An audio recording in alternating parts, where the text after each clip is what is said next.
So Danny Ainge wants Moses Moody, Brandon Pajemski, Jonathan Kuminga, all our draft capital, and Steph Curry's unborn child. Right? It's now I think we all have to understand these are negotiation tactics, right? Have you ever dealt with like Craigslist or OfferUp or something like that where you're asking $500 for something, right? And someone messages you, "Hey, will you take 50?" And it's such an insulting offer that you just don't deal with them, right? And I think that happens even at the NBA level with some of these deals. Daryl Morey in the past, I've been told, does stuff like that where the negotiation, you get too aggressive, right? And so how I interpreted Sham's report today, that's the Jazz asking price, where the Warriors were offering Moses Moody and a bunch of draft capital. To me, that reads as, hey, you got to send us Pajemski or Kuminga. Building your credit is a process, and not just a process, it's something that you have to maintain. I'll never forget being a young adult and having to have someone co-sign on a car payment or having to put a giant deposit down on a place that I was trying to live, and it really sets you back. And so I think as I got older, I realized how important building and sustaining a good credit was.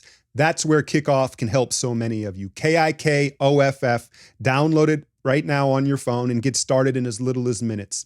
$5 a month. Set it to auto pay and watch your good credit history build up. Best part about it, users with credit under 600 saw an average of 30-point increase in the first month with Kikoff, the world's best credit building app. So join over 1 million people today building their credit with a Kikoff account. Now get your first month for $1. That's 80% off the normal price when you go to kikoff.com/alchemy today. That's Kikoff without the C. Get kikoff.com/alchemy. Must sign up via getkickoff.com/alchemy to activate the offer. Offer applies to new Kikoff customers first month only, subject to approval. Average impact of a 30-point increase in first month based on Equifax Vantage Score 3.0. Changes for Kikoff premium customers with starting credit below 600 who made their first on-time payment between January 2021 and March 2024. Payment and credit activity outside of Kikoff can have an impact on your credit. Terms and conditions may apply. Offer subject to change. Individual results may vary. Now, I think it was Friday or Thursday, it was reported that the Jazz prefer Pajemski over Kuminga. And I had made a patron video about that, a podcast talking about, because I think the consensus is, all right, we'll send them pods. Just send them pods. And it's like, hey, let's slow down here. Let's slow down here for a minute because I think we're losing sight exactly of who Lauri Markkanen is. He is a guy that's had 2 good seasons on a team that's not trying to win. I understand the timing of where he is in his career and his fit. But I think we get carried away as fans sometimes of the excitement of making the big deal, and you lose sight of there's got to be a negotiation process. And to be perfectly honest with you, I'm not sure I'd want to give up Pods or Kuminga. You know what I mean? Like poor Moody, he always in every deal, right? But I don't think that they're actually, expecting all 3 of those players. It's either Pods or Kuminga. And so I had asked my patrons, who are you choosing? I think we all agree that Kuminga has a higher ceiling, right? But my point is when you look at this new Warriors CBA and the way that contenders are going to be built moving forward, you're going to win or you're going to contend. Obviously, you've got to have your franchise guy. That goes without saying, right? But I think you're going to find contenders with players like Pods, like Josh Hart, right? Like these value combo players. I mean, everyone's a versatile combo player at this point, right? Longtime patron, Ballin' Forever. I thought that he said it maybe better than I could, right? And he said, I agree with you, Unc. I think Pods is developing into one of these winning type of players. Not a perennial all-star, but a Chauncey Billups type. Will make winning plays on both ends, make the right reads, and all of that is important. And this is where the tough decision has to be made. In my opinion, trading Kuminga for Markkanen is 100% a lateral move.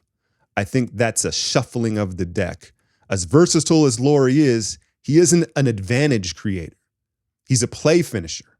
Kuminga has flashed a lot of playmaking and ISO ability last season. I think moving Kuminga for Lauri adds even more pressure on Steph to create. Trading Lauri for Pods might sting, but I think it's easier to replace what Pods brings as opposed to a 6'7" mega athlete who can mismatch attack, guard 1 through 4, and catch and shoot. Can he catch and shoot? I don't know. That remains to be seen, and apply rim pressure. If we're talking about winning in the small window, Pods is the easy answer for me. That, to me, I think was a really good case for why you have to hold on to Kuminga.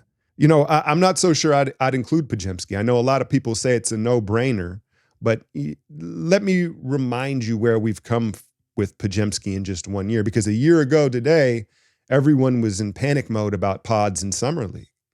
But I know, people with an eye for it understand and have watched Summer League long enough know that that's not necessarily an indictment on a guy, especially with his skill set. He looks a lot different now, doesn't he? He looks a lot different now.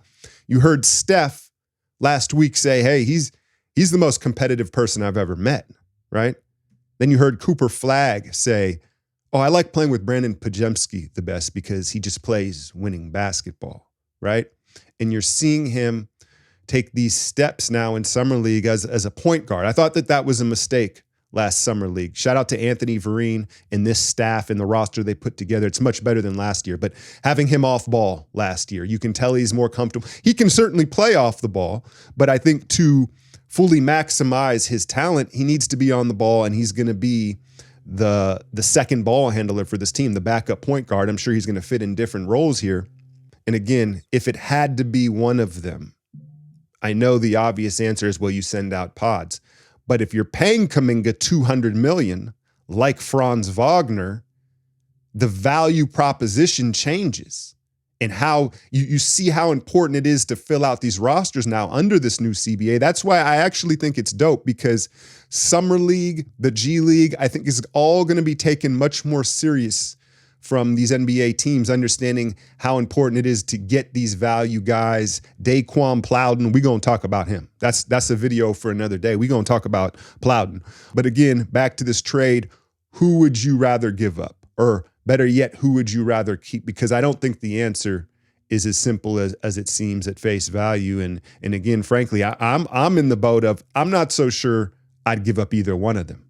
Like, I think there's a real chance that Kuminga's better than Lauri in a year or two. And heck, I think that Pods' proposition value of where his contract is and what he contributes to winning, you could argue could be just as much. But I get it. There's that narrative that we owe Steph Curry. We owe Steph Curry. And I think that is another issue in itself, man, because when you look at the elite talent in the league over the last 25, 30 years, you can go back as far as you want. Do you realize how many organizations failed those guys, failed to put contending teams around them in their primes? It's all relative. And Steph Curry today is sitting here with a handful of jewelry, right? So to discredit the organization and say that they owe him, I think is a bit of a misconception. I think the right term is Steph deserves. Maybe the most beloved Bay Area athlete of all time. Right? One of the most famous athletes in all of sports for what he's done to the game of basketball, right? I get it. And one of the most likable and lovable players, right? So I feel like the fan base, it's not owed, he deserves it. We all feel like he deserves it. We all want it for him, but at what cost? You really going to give up 2 first-round picks, a bunch of swaps, Kuminga and Podziemski for Lauri Markkanen? We're not talking about Giannis. We're not talking about Joel Embiid. We're talking about a guy that 2 or 3 years ago you couldn't have given to us. He looked like a bust. He comes into Utah in an environment that's low stakes. Hey, we're not even trying to win. Let it fly, Lauri. I get it. I like him. But at a certain point here, let's not lose sight of who he actually is in the NBA. Let's not get desperate. And I think Mike Dunleavy, and to the credit to the front office, I don't think they are, right? When's the sign date Is it early August where they've either got to extend him and then they're going to lose some leverage here? So yeah, no, don't get it twisted. I'd love to add Lauri Markkanen, but I'm not throwing the kitchen sink at Danny Ainge. I'm not letting him extort us. Now, the other bit of news that I think relates to this big picture is this Jalen Brunson situation. He takes, what, $100 million discount to keep the Villanova Knicks together moving forward so they can be contenders. Some people say they ain't going to be, right? Well, they better be when he takes that type of discount. And I've kind of seen the consensus on social media and in NBA Twitter is like, this is awful for the Players Association in the league. To me, I think big picture, long term, this is very interesting. I think it's going to make team building very dynamic moving forward because not only, again, our team's going to be focused on the Trace Jackson Davis, the Reese Beekman, the Quentin Post, these second round picks that are going to get these 4-year deals to add value to a roster. What type of superstar are you going to target? Because listen, let's not kid ourselves. The majority of these guys are going to take the $300 million and say, hey, figure it out around me. I don't care.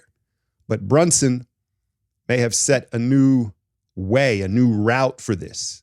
And if you can find these players that are willing to do this, and it's funny because we've talked about this for so long as normal people that work 9 to 5 or, just normal income and lifestyles. You say, hey man, what really changes between 150 million and 215 million? And it's easy for us to sit here and say in our normal lifestyles, right? But everyone always ends up taking the money. They want that generational wealth. Well, Jalen Brunson didn't. And I'm just curious to see what that means moving forward and how teams view star players. Let's say Steph Curry hasn't happened yet, right? Steph is going to happen 5 years from now. He's an 8th grader right now, and he comes into the league, and he's going to be what he is. Okay, the Steph Curry era begins, and he's the guy that's like, yeah, I'll take less because I want this, and this around me, right? How do you target those guys? How do you figure out who those guys are in the draft? Is Cooper Flagg going to be a guy like that? Or is he taking the 350? So I'm very curious to see what that means moving forward. But yeah, man, let's not get carried away here with Lauri Markkanen. You ain't getting all that, but I'm not sure I want to give up either one of those two young players. I think Pods is going to be a winning player for a long time in this league, and you see Kuminga putting in the work this off season. Let's not make it Markkanen or bust. What about Kyle Kuzma? I heard young Jalen Duren's name being thrown out there by the Knicks shopping him. There are other possibilities. I don't think we should put all our eggs in this Markkanen basket when you consider who you're dealing with there in Utah. Anyway, I'll be back with a video soon to talk about this Summer League team. Marquise Bolden, Daquan Plowden. Where's Quentin Post? What happened to Reese Beekman? How many two-way spots do we have? There's going to be a lot to discuss as we wait for this Markkanen date and the rest of these rosters to fill out. Hit that like, share, and subscribe. I'm out, y'all.